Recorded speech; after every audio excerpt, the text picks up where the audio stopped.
नमस्कार दोस्तों, कैसे हैं आप लोग। आपका हमारे यूट्यूब चैनल में स्वागत है। दिल्ली में बिना पीयूसी अब फ्यूल नहीं मिलेगा।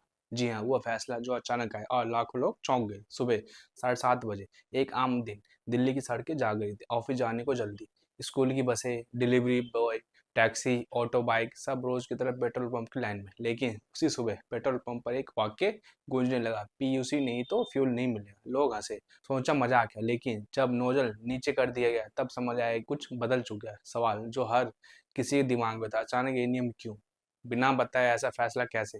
क्या सरकार को लोगों की परेशानी नहीं दिखी? और सबसे बड़ा सवाल, क्या सच में सिर्फ पीयूसी से दिल्ली की हवा सुधर जाएगी? इन सवालों के जवाब सीधे नहीं है, बल्कि पूरी परतदार कहानी है। दिल्ली में प्रदूषण कोई नई बात नहीं, लेकिन पिछले कुछ सालों में हालात बेकाबू हो चुके हैं। AQI 400 के पार, स्कूल बंद, मास्क वापसी, आंखों में जलन, सांस लेना मुश्किल। डॉक्टर कहते हैं दिल्ली में सांस लेना रोज 20 सिगरेट पीने जैसा है। लेकिन सवाल यह है कि इतने सालों से सरकार क्या कर रही थी? सरकार ने अचानक इतना सख्त कदम क्यों उठाया? यही यही से कहानी में पहला ट्विस्ट आता है। दिल्ली सरकार अकेली नहीं है, यह फैसला आया है राष्ट्रीय संस्था से, जो कि CAQM यानी commission for air quality management, जब ग्रेप यानी ग्रांडेड रिस्पॉन्स एक्शन प्लान, और दिसंबर 2025 में AQI इतना बिगड़ गया कि ग्रेप 4 लागू करना पड़ा। यानी सबसे सख्त स्तर। ग्रेप 4 में क्या क्या होता है? निर्माण कार्य बंद, भारी वाहनों पर रोक, स्कूल, ऑफिस, WFHR। अब नो पीयूसी नो फ्यूल, यानी अगर आपकी गाड़ी पॉल्यूशन फैला रही है तो उसे चलने का हक नहीं है। पीयूसी एक छोटा कागज, बड़ा असर। पीयूसी यानी पॉल्यूशन अंडर कंट्रोल सर्टिफिकेट। यह एक ऐसा प्रमाण जो बताता है कि आपकी आपकी गाड़ी कितना धुआं छोड़ती है। लेकिन चौंकाने वाला सच ये है कि दिल्ली में लाखों गाड़ियों के पास या तो है ही नहीं या एक्सपायर हो चुका है। सरकार के आंकड़ों के अनुसार हर 3 में से एक वाहन नियम तोड़ रहा है। जनता का गुस्सा क्यों भड़का? क्योंकि कोई बड़ा ऐलान नहीं, कोई ट्रायल नहीं, कोई ग्रेस पीरियड नहीं, सीधे फ्यूल नहीं मिलेगा। लोग बोले, पहले बताए क्यों नहीं? गरीब आदमी क्या करे? ये सिर्फ आम आदमी पर वार है। लेकिन सरकार की दलील क्या है? सरकार का कहना है कि हमने सालों समझाया, अब मजबूरी है। सरकार मानती है अवेयरनेस से बात नहीं बनी, चालान से फर्क नहीं पड़ा, अब फ्यूल रोकना ही आखिरी रास्ता था। क्या ये सिर्फ गाड़ियों की गलती है? यही कहानी गहरी होती है, क्योंकि सच में भी है। पराली का धुआं, भारी ट्रक, फैक्ट्रियां, धूल, मौसम, ये सब भी जिम्मेदार है। तो फिर सवाल, निशाना सिर्फ गाड़ी वालों पर क्यों?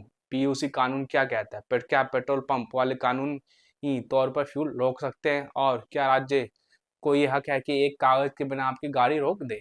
अब यहीं से कहानी असल गहराई में आ जाती है। पीयूसी कोई नियम नहीं है, ये सबसे बड़ा झूठ है। बहुत से लोग सोच रहे हैं कि पीयूसी वाला नियम अभी आया है। गलत। पीयूसी कोई नया नियम नहीं है, ये कानून में पिछले 30 सालों से मौजूद है। पीयूसी का कानूनी अधिकार क्या है? पीयूसी सीधे जुड़ा है मोटर व्हीकल एक्ट 1988 इस कानून के अनुसार कोई भी वाहन अगर तय पॉल्यूशन लिमिट से ज्यादा धुआं छोड़ता है तो वो सड़क पर चलने के योग्य नहीं है। और इस बात का सबूत होता है पीयूसी सर्टिफिकेट।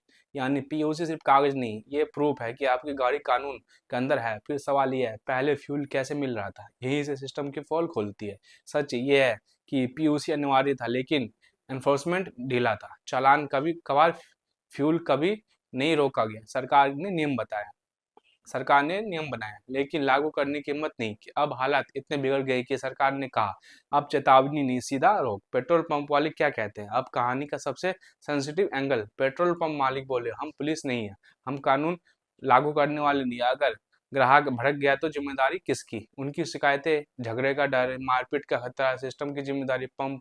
और ये सवाल वाजिब भी है। सरकार का जवाब, सरकार अंदर खाने मानती है, अगर हम पुलिस के भरोसे रहते तो नियम कभी लागू नहीं होता। इसलिए पेट्रोल पंप को फ्रंट लाइन बनाया गया, क्योंकि हर गाड़ी वहीं जाती है, वहीं रोक सबसे असरदार है। क्या पुलिस और टेक्नोलॉजी साथ में है? हाँ, जी हाँ, यही इस नियम की असली ताकत है। दिल्ली में ANPR कैमरे, नंबर प्लेट स्कैन, वाहन का डेटा, पीयूसी वैलिडिटी सब लिंक्ड है। अगर सिस्टम ठीक चला तो फर्जी पीयूसी खत्म, दलाल सिस्टम टूल, करप्शन कम। लेकिन सबसे बड़ा खतरा क्या है? फर्जी पीयूसी में हजारों पीयूसी सेंटर बिना जांच सिर्फ 100 लेकर सर्टिफिकेट दे देते हैं। अगर यही चलता रहा तो नियम कागजी बन जाएगा। BS3, BS4, BS6, असली खेल यहाँ है। अब आते हैं उस मुद्दे पर जिसे सरकार खुलकर नहीं बोल रही। पुरानी गाड़ियां, यानी BS नॉर्म बताते हैं कि BS3 और 4 वाहन ज्यादा पोल्यूशन, BR6 कम पोल्यूशन। दिल्ली में लाखों पुरानी गाड़ियों में लीगल तो है, लेकिन एनवायरनमेंट के लिए जहरीली है। पीयूसी के बहाने सरकार असल में चाहती है कि पुरानी गाड़ियों को धीरे धीरे हटाना।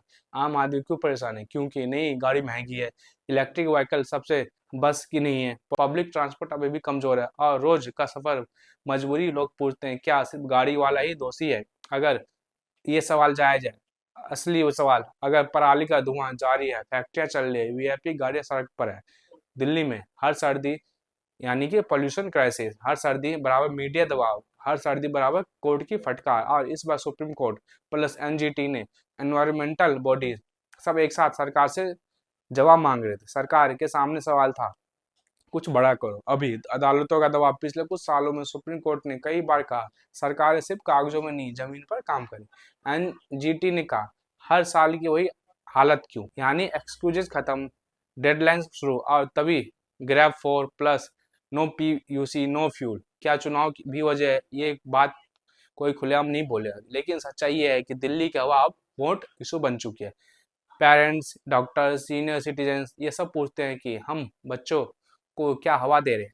सरकार जानती है अगर पोल्यूशन पर एक्शन नहीं दिखा तो नुकसान होगा, इसलिए सॉफ्ट कदम नहीं हार्ड फैसले लिए गए। एक्सपर्ट क्या कहते हैं? एनवायरमेंटल एक्सपर्ट, पीयूसी जरूरी है लेकिन अकेला काफी नहीं है, पूरे साल एनफोर्समेंट चाहिए। ट्रांसपोर्ट एक्सपर्ट, पुराने वाहनों को फेस आउट करना चाहिए, ईवी प्लस पब्लिक ट्रांसपोर्ट बढ़ाना चाहिए। हेल्थ एक्सपर्ट, पोल्यूशन दिल्ली में साइलेंट किलर बन चुका है, उनका साफ कहना है कि हर सख्त कदम पेनफुल होता है लेकिन डिले और ज्यादा जान लेता है। जनता का गुस्सा वर्सेस जिम्मेदारी, यहाँ कहानी इमोशनल हो जाती है। आम आदमी कहता है कि गलती सबकी, सजा मेरी, वीआईपी की गाड़ी क्यों नहीं रोकी, बाहरी राज्यों का क्या? और ये सवाल गलत नहीं है क्योंकि, लेकिन सरकार का जवाब भी ब्लंट है। अगर हर कोई दूसरे की तरफ देखेगा तो आवाज कभी भी साफ नहीं होगी। क्या ये नियम परमानेंट बनेगा? अब सबसे बड़ा सवाल, क्या नो पीयूसी नो फ्यूल हमेशा रहेगा?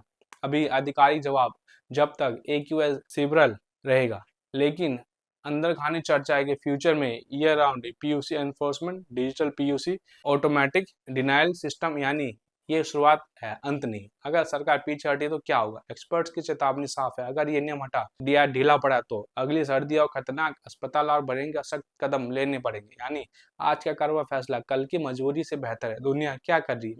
दिल्ली अकेली नहीं है, China odd even plus factory shutdown, Europe में लो एमिशन जोन्स, सिंगापुर में हाई रोड टैक्स, हर शहर ने फ्रीडम कम की ताकि हवा बचे। दिल्ली अब उसी रास्ते पर है। असली सच्चाई, नो पीयूसी नो फ्यूल कोई पनिशमेंट नहीं है, ये है वार्निंग सिग्नल। अब आखिरी घंटी की, गाड़ी चलाना अब अधिकार नहीं बल्कि जिम्मेदारी है। दिल्ली की हवा अब बहस का विषय नहीं रही। ये नियम किसी को पसंद आए या नहीं, लेकिन सवाल पूछने पर मजबूर करता है, क्या हम आज असुविधा सहेंगे या कल बीमारी? फैसला अब आपके हाथ। अगर आपको ये मेरा आज का वीडियो अच्छा लगा तो प्लीज लाइक करें, कमेंट करें एंड शेयर करना ना भूलें। धन्यवाद।